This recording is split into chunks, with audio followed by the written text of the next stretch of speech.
Guys সকাল থেকে current নেই, আমাদের এখানে কারেন্টের তার ছিঁড়ে গেছে, আর সেটা ঠিক হবে না যতক্ষণ অবধি এখানে পোস্ট লাগানো হবে। নতুন পোস্ট লাগানোর পর লাইনের কানেকশন দেবে।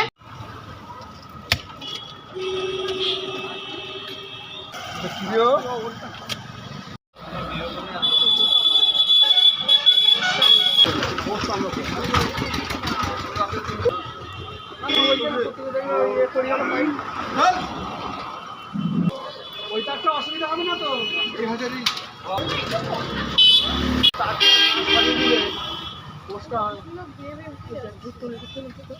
না অনেকটা সামনে বাস দিয়ে দিয়েছে, ওদের কষ্ট হচ্ছে।